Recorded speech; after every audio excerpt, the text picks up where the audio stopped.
Monsanto focuses on integration of its research and development pipeline with strong IT platforms. TPS portfolio of software products meets the needs of Monsanto's research and development across crops, across technology functions, across geographies. Gartner research shows that the effort of software maintenance is 10 times the effort that goes into building a software. That's where we come in. We here in Bangalore make sure that this 10x effort doesn't come at a price tag of 10x dollars. We do it at a fraction of the cost, and we achieve that through operational excellence and a deep understanding of our products and our customers. The life cycle of a typical software product is 10 plus years. Over these 10 plus years, software requires maintenance. What does this maintenance consist of? 1. Support. To support the user community that develops around the software. 2. Architectural upgrades to keep up with the ever-changing technology stack. And 3. Feature enhancements to keep up with the ever-evolving needs of the user.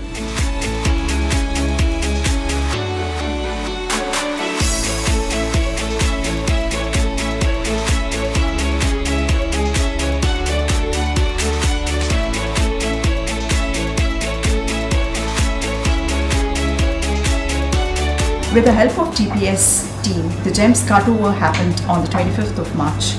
As we transitioned cotton projects from LIMS to GEMS, we faced many challenges. This can happen with any newly implemented projects. The challenges faced were new to the TPS as well as the lab members. With constant interaction with the TPS team and their leaders, these challenges were overcome and enabled smooth running of the projects. We had few issues like matching the plot numbers from field book from Midas to FTS, and creation of projects in Rubicon. So we have referred the issues to TPS team Bangalore, and these issues were resolved immediately, and the turnaround time was very less. In fiscal year 13, major focus of my team was to improve customer experience. We improved customer experience through innovation and process streamlining.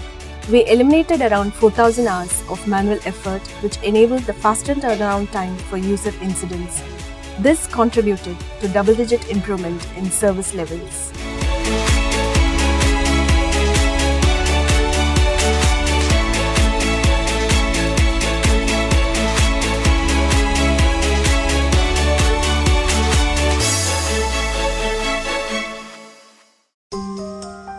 I'm using Rubicon for various breeding related activities from last 5 years. In recent years, we are seeing many more new options and increased performance on Rubicon. And I'm not hesitant to say that it will definitely help us a lot more than before. I have a team of diverse and self-driven engineers who are focused on increasing product life, improving scalability and performance needed to globalize our portfolio. The architectural upgrades, which comprises of analyzing, designing and refactoring 72 plus services, impacting 40 plus critical applications. What excites me in the next fiscal year is the Scrum model with which the team started in this year. This model will enable the product owners, the developers and the testers to work as one team. This in turn will lead to more effective communication and timely achievement of the deliverables with higher quality. Also, I am excited to be part of the development initiative to host applications on the cloud network. This will enable efficient use of our tools and resources.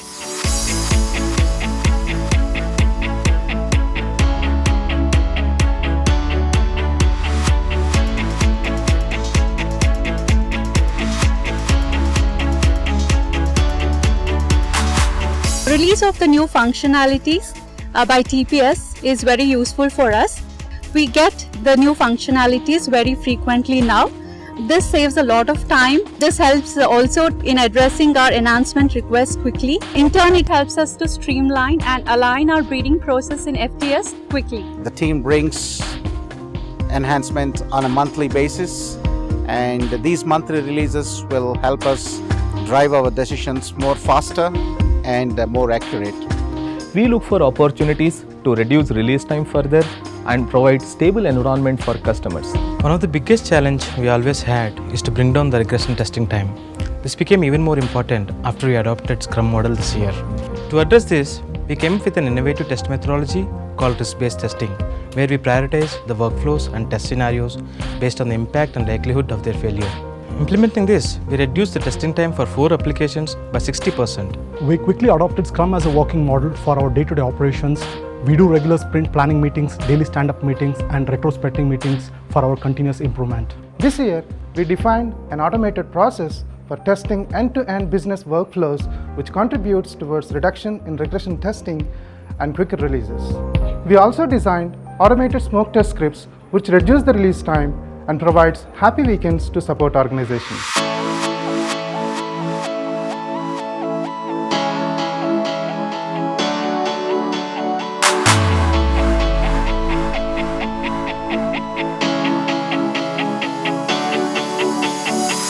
We use TPS applications like FTS, Rubicon. Rubicon, we create quite a lot of mass projects. So mass project is helping us in pre-selecting the seedlings and transplanting just 30% to 35% of the total number of seedlings into the plant, which reduces quite a bit of effort in the field condition. Also, mass projects helps us in selecting the traits across the year and reduces the breeding cycle. Each and every product that we are developing in tomato these days certainly is going through the mass projects and the Rubicon projects. So we are well versed with the FTS now, and it's helping us in a greater extent. One particular area is the hybrid creation. We are able to create many hybrids in a very short span of time. Wedge R&D obtained lot of germplasm through acquisitions and also brought in associated germplasm records into Monsanto systems. These records had lot of defects in terms of pedigree information. For example, some lines that are finished and ready to get into hybrid development program didn't have the proper linkages to previous generations, all the way up to the parentage. These defects hinder creation and execution of molecular breeding projects. We executed massive wedge parentage data cleanup project and fixed defects for about 35,000 such origins. Further, we also deployed applications such as Rubicon and GEMS across technology functions. These capabilities enabled them to use marker-assisted selections to make their selections efficient and overall accelerate the product development by about 2.5 times by reducing the breeding cycle. In India, when a new inbred line or hybrid is developed for commercial purpose, it is required to be registered with Plant Variety Protection Authority to comply with India Plant Variety Protection and Farmers' Rights Act. This provides Monsanto the required freedom to operate in addition to a mechanism to protect our valuable product from infringement. When we work with technology functions here in India, we identified a gap in terms of data capture, analysis and report generation for PVP submission. Collection of observations on distinctiveness, uniformity and stability of the line or hybrid is mandatory for registration as specified by PVP Act. I am very excited that I will be working on this important regional requirement to develop a tool to automate these processes in collaboration with India commercial IT and technology functions such as corn, cotton and wedge breeding. Customers demanded faster turnaround time. We responded with double-digit improvement in SLAs to 85%. Customers demanded an up-to-date technology stack. We responded by refactoring 40+ applications in our portfolio, improving speed, performance and scalability. Customers demanded more frequent releases. We responded by speeding up quality testing and accelerated deployments that enabled monthly releases. Technology pipeline solutions. People powered on by passion.